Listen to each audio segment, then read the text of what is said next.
এতিয়া আমি ৰিক্ৰিয়েট কৰিব লৈছোঁ আগৰ যিটো প্ৰিভিয়াছ কাট অফ হয় সেই কাট অফটোৰ লগত আমি পুনৰ ইয়াতে আমি উলিয়াব বিচাৰিছোঁ গতিকে ভিডিঅ'টো সকলোকে চাওঁ আমি সেইখিনি কথা আলোচনা কৰিম আৰু এতিয়া পৰীক্ষা নোহোৱাকৈ কি ৰিক্ৰুইটমেণ্ট মুকলি হৈ আছে এনেকুৱা ধৰণৰ প্ৰশ্ন বহুতে সোধে কাৰণ আমি এই একেটা ভিডিঅ'তে সকলোখিনি কথা আলোচনা কৰিবলৈ যিহেতু লৈছোঁ আৰু তাৰ নেক্সটটো হ'ব DME গ্ৰেড 4 ৰিএপ্লাই কেতিয়া হ'ব এই বিষয়টো আমি আলোচনা কৰিম নেক্সট কথাটো হৈছে ADR কাট অফ ডিক্ৰিজ যে 4টা পইণ্ট আমি আলোচনা কৰিছিলোঁ সেই 4টা পইণ্টৰ ভিতৰত আৰু এটা পইণ্ট থাকি গৈছিলে সেই পইণ্টটো আলোচনা কৰিম নেক্সট ADR কাট অফৰ যিটো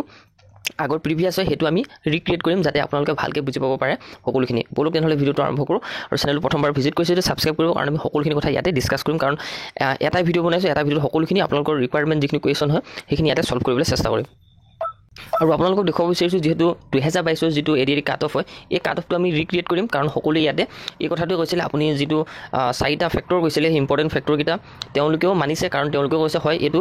ৰিজলিউট হৈছে কথাখিনি চ' গতিকে আমি বহুতে কৈছিলে যে এটা নিৰ্দিষ্ট নাম্বাৰ দিয়ক সেই নাম্বাৰটোৰ ভিত্তিতে আমি যাতে নিজৰ কাট অফটো এনালাইচিছ কৰিব পাৰোঁ কাৰণ গ্ৰেড 3 আৰু গ্ৰেড 4 সকলোৱে কিন্তু বিচাৰিছিলে চ' সেইকাৰণে আমি ইয়াতে ৰিক্ৰিয়েট কৰিব লৈছোঁ ফাৰ্ষ্ট অফ অল আমি গ্ৰেড 4 যদি চাওঁ যিটো SSLC ক্লাছ 10ৰ ইকুইভেলেণ্ট এক্সাম পাছটো ইয়াতে জেনেৰেলৰ কাৰণে 79 গৈছিলে আৰু পেপাৰটো যিটো ৰিড আপ টু ক্লাছ 8 ইয়াত গৈছিলে 74 জেনেৰেলৰ কাৰণে এইবাৰ কিমান হ'ব পাৰে 79ৰ ক্ষেত্ৰত আপোনালোকে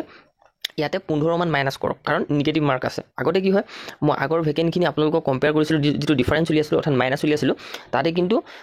100 বা 200 মান পোষ্ট কিন্তু মাইনাছ হৈছিলে চ' গতিকে ইয়াতে আপোনালোকে এটা ক'ব পাৰে প্ৰথম পইণ্টটো হ'ব যিটো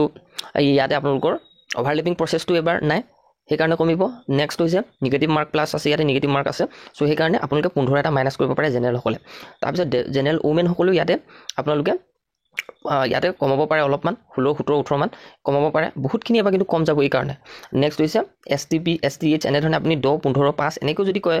তেতিয়া কিন্তু কাট অফটো 65 55 এনেকুৱা এটা পেটাৰ্ণতে আহিব যদি ভাল কৈছে মই এটা আপোনালোকক চিম্পল উদাহৰণে দিছোঁ যাতে সকলোৱে বুজি পায় কথাটো আৰু OBC ক্ষেত্ৰতো যদি চাই আগতে যিটো ক্লাছ 10 পাছৰ আছিলে সেই তাতে গৈছিলে 72 আৰু এইবাৰ নিগেটিভ আছে অভাৰলেপিং নাই গতিকে ইয়াতে এবাৰ আপুনি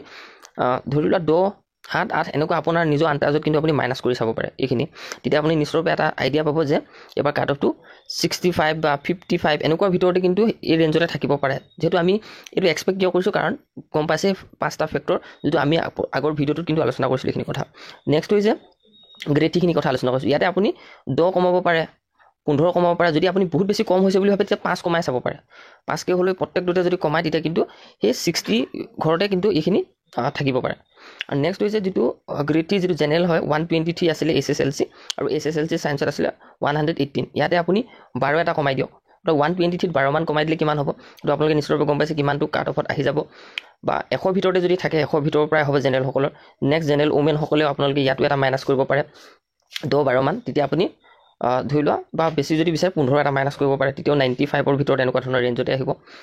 SC ST ওমেন STP এই সকলোকে কৈছোঁ যে আপুনি এটা আন্দাজ লওক 9 10 সকলোখিনিতে কিন্তু এটা যদি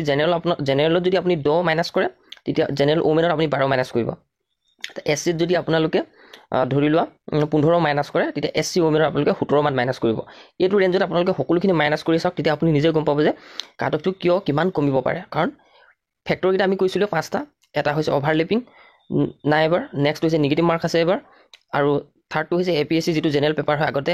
যোন নিগেটিভ মাৰ্ক নাছিলে যিমানটো কাট অফত গৈছিলে সেই কাট অফটো যেতিয়া নিগেটিভটো আহি গ'ল তেতিয়া কিন্তু 75 এনেকুৱা ধৰণৰ কাট অফ যাব গৈছে যিহেতু এতিয়া আপোনালোকে নিশ্চয় গম পাইছে কথাটো আৰু লগতে আৰু ডিফাৰেঞ্চ যদি কৰে যোৱাবাৰৰ লগত তেতিয়াও কিন্তু বহুতখিনি ইয়াতে বহুতখিনি আপুনি পইণ্ট উলিয়াব পাৰিব গতিকে এইখিনি কথা আমি আলোচনা কৰোঁ নেক্সট পইণ্টটো আছিলে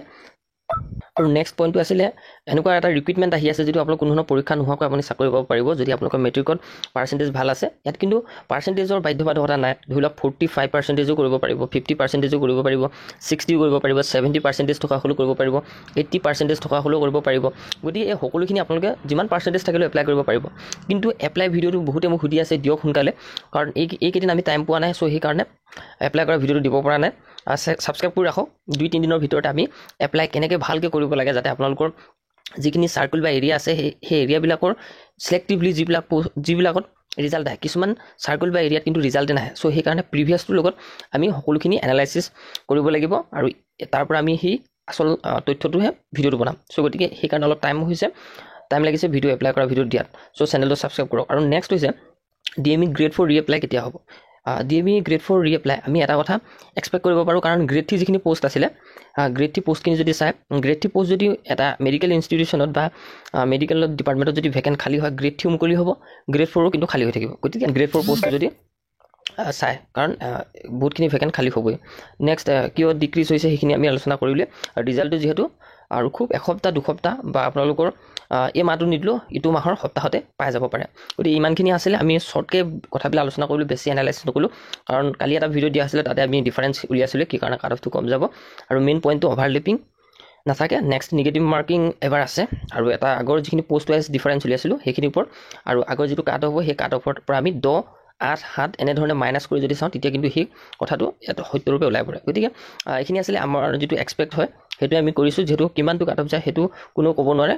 যিটো পইণ্ট আছিলে পইণ্টৰ ৰুলতহে আমি আলোচনা কৰিলোঁ কথাখিনি। তো চেনেলটো ছাবস্ক্ৰাইব কৰি ৰাখিব যদি ভাল পাইছে, আৰু পোষ্ট অফিচত যিখিনি ভেকেঞ্চি ওলাইছে সেইখিনিতো এপ্লাই কৰিব, য'ত পৰীক্ষা নহয় এপ্লাই কৰিব পাৰিব। আৰু আমাৰ যিটো টেলিগ্ৰাম চেনেল হয় তাতো জইন হৈ ল'ব, চেনেলটো ছাবস্ক্ৰাইব কৰি ৰাখিব।